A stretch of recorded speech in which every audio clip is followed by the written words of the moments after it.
You're standing in front of a mirror, and with nothing but a single focused thought, your bone structure begins to shift. Your skin clears of every blemish, and your eyes transform from a dull brown into a piercing electric violet. You aren't just wearing a costume. You are rewriting the very source code of your existence in real time, effectively becoming the lead developer of a body that no longer knows how to fail. The dream of self-development has always been a slow, grueling crawl involving years of discipline. But in this new reality, that wall is demolished. Imagine waking up and deciding that today you need the lung capacity of an Olympic swimmer and the cognitive processing speed of a supercomputer. With a flick of your internal genetic switch, your cells begin a high-speed surgical intervention on themselves, restructuring your tissues and neural pathways before you've even finished your morning coffee. You are no longer a victim of the biological luck you were born with. Instead, you have become a masterpiece of your own design, an immortal being who can simply edit out the process of aging as if it were a typo in a manuscript. In the early stages, society would look like a utopia of specialized perfection. Hospitals would become obsolete overnight because disease is just a string of code that you've learned to delete.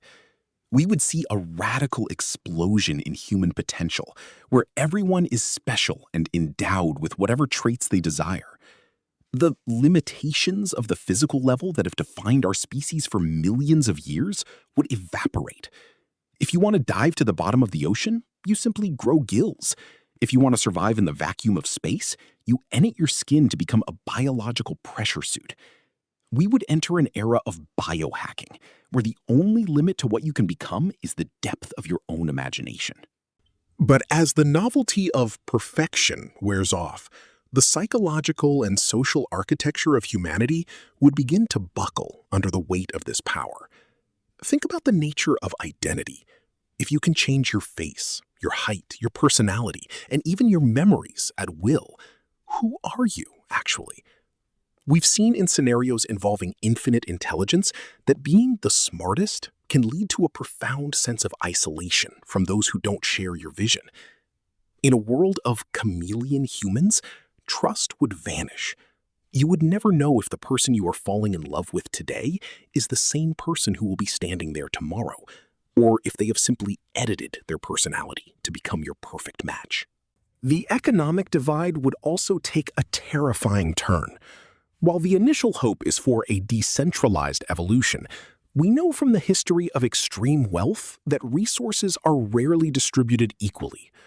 We would likely see the rise of a genetic elite, individuals who can afford the most advanced technicalities and technologies to optimize their DNA beyond the reach of the average person. This wouldn't just be a gap in bank accounts, it would be a gap in species.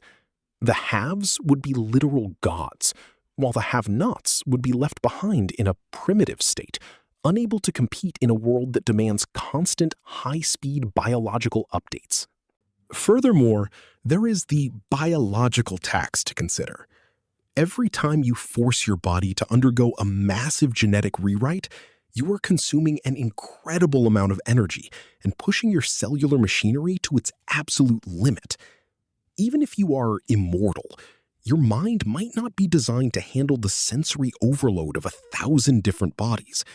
You would remember being tall, short, fast, and slow all at once, leading to a fragmented consciousness. The limitations of a fixed body are actually what give us a sense of place and time.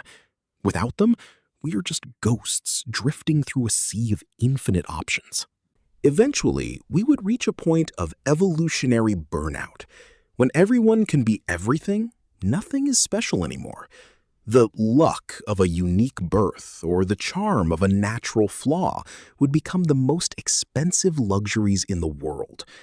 We might find that the ultimate stage of self-development isn't the ability to change everything, but the courage to accept the one thing you can't, the beauty of being unoptimized. True perfection isn't found in a perfectly edited strand of DNA, but in the chaotic, unscripted moments that happen when we stop trying to hack our own souls. If you're ready to dive deeper into the high-stakes future of the human race, hit that subscribe button.